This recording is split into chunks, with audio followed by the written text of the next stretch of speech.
और मैं हूं आपके साथ मनीष पांडे।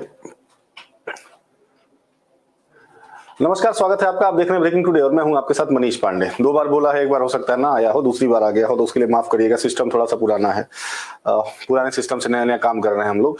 दरअसल एक बार फिर मैं आप लोगों के बीच में हूं और हम आज बात कर रहे हैं किसानों के मुद्दे पर। आपने सुना होगा, अखबारों में पढ़ा होगा और टीवी चैनल्स पे भी देखा होगा कि किसानों के जो 8वें दौर की वार्ता थी सरकार और किसानों की, वो विफल हो गई है। क्यों विफल हो गई है? इसके पीछे एक ही वजह है। वजह यह है, या तो सरकार अपनी बातों पे अड़ी हुई है या तो किसान अपनी बातों पे अड़े हुए हैं। फैसला हमें और आपको करना है और निर्णय सरकार को लेना है। सरकार क्यों नहीं निर्णय ले रही है, इसके पीछे भी बड़ी वजह है।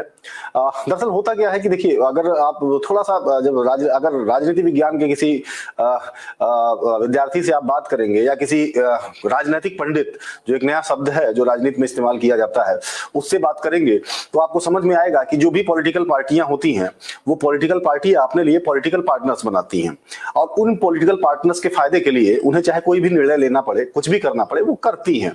और ये दौर आज से नहीं चल रहा है, ये दौर सालों से चलता आ रहा है, दशकों से चलता आ रहा है और जब से देश आजाद हुआ तब से चल रहा है। तो ये किसानों का मुद्दा, किसान आखिर धरने पे क्यों बैठे हैं, क्यों नहीं हट रहे हैं, क्यों सर्दी बारिश पत्थर बर्फ सब पड़ गई वो हटना नहीं चाह रहे हैं? कहीं ना कहीं उनका नुकसान हो रहा है, नुकसान हो रहा है। अब जब सरकार 8 बार वार्ता कर चुकी किसानों के प्रतिनिधिमंडल से, उसके बाद भी हल नहीं निकल रहा है, तो इसका मतलब निश्चित रूप से सरकार के सामने उन्होंने 3 मांगे रखी हुई हैं। उन 3 मांगों को वो कह रहे हैं कि उस पर सरकार विचार करे। कृषि कानून बिल रद्द करने की बात हो रही है, सरकार कह रही है हम रद्द नहीं करेंगे, उसमें बदलाव करेंगे।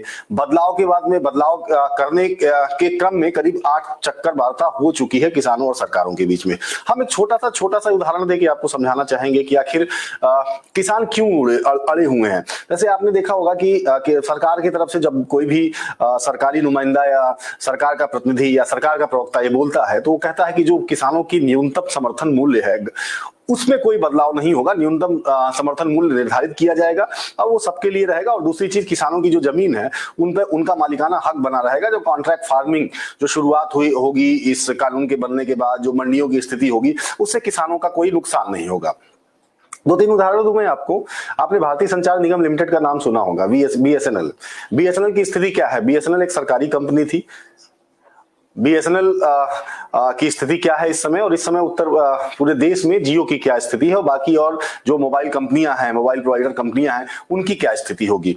निश्चित रूप से बीएसएनएल जब चल रही थी, मैंने वो दौर भी देखा है कि जब बीएसएनएल के सिम के लिए मारामारी होती थी, सांसद और विधायकों से जुगाड़ लगाना पड़ता था, तब बीएसएनएल का सिम मिलता था। बीएसएनएल का इतना क्रेज एक जमाने में था। लेकिन आज बीएसएनएल का फुल फॉर्म जो है, अपन भाई लोगों ने भाई साहब नहीं लगेगा ऐसे प्रचारित किया, उसके बाद बीएसएनएल बिल्कुल ठप हो गई। और आज हम और आप शायद ही बीएसएनएल का नाम लेते हो। तमाम सरकारी जो एजेंसियां हैं, जो सरकारी कंपनियां हैं, माफ कीजिएगा सरकारी विभाग है, उसमें भी अगर सरकारी सीयूजी नंबर अगर लोगों को देखेंगे तो बहुत कम ऐसे विभाग रह गए हैं जिसमें बीएसएनएल का सीयूजी नंबर चल रहा है। ये परिवर्तन कहां हुआ? ये परिवर्तन इसी सरकार में हुआ, इसी पिछले 5-10 साल में हुआ।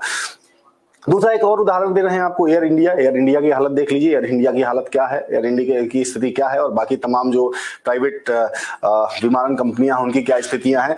तो ऐसे बहुत सारे उदाहरण हैं, जब अगर आप तलाशेंगे तो आपको मिलेंगे कि जो दावे किए जाते हैं, दावे दरअसल बाद में दावे ही रह जाते हैं, उसमें सच्चाई या हकीकत कुछ और होती है। कहीं ना कहीं इसी बात से मुझे भी लगता है और उन किसानों को भी लगता है कि इसी बात से डर है कि जो किसानों के न्यूनतम समर्थन मूल्य की बात कह रही है सरकार की, वो निर्धारित की जाएगी। कोई उनकी मंडियों पर प्रभाव नहीं पड़ेगा, कोई उनकी फसलों पर प्रभाव नहीं पड़ेगा, कॉन्ट्रैक्ट फार्मिंग करने वालों को मालिकाना हक नहीं दिया जाएगा। पहले ये था कि जो सिर्फ तहसील स्तर पर अपील कर सकते थे, उसके बाद किसी और कोर्ट नहीं जा सकते थे। ये तमाम बहुत सारे बदलाव सरकार करने के लिए तैयार है, लेकिन फिर भी किसान अड़े हुए हैं, तो इसका मतलब अभी भी बहुत कुछ बदलाव होना शायद बाकी है। और निश्चित रूप से जो अगर आप थोड़ा सा नेट पर सर्फ करेंगे या यूट्यूब पे देखेंगे तो बहुत सारे आपको ऐसे वीडियो भारतीय जनता पार्टी के पुराने नेताओं के मिल जाएंगे कि जब यूपीए 2 या यूपीए 1 में जो माफ करिएगा, हाँ, उसमें जब उस समय कांग्रेस की सरकारों में जब आंदोलन हुए थे, भट्टा पारसौल याद होगा आपको, और बहुत सारी ऐसी घटनाएं होंगी जो जिसमें भारतीय जनता पार्टी के जब नेता पहुंचते थे तो हर बात कहते थे कि वो किसानों के हर मुद्दे पे उनके साथ सड़कों पे उतरेंगे।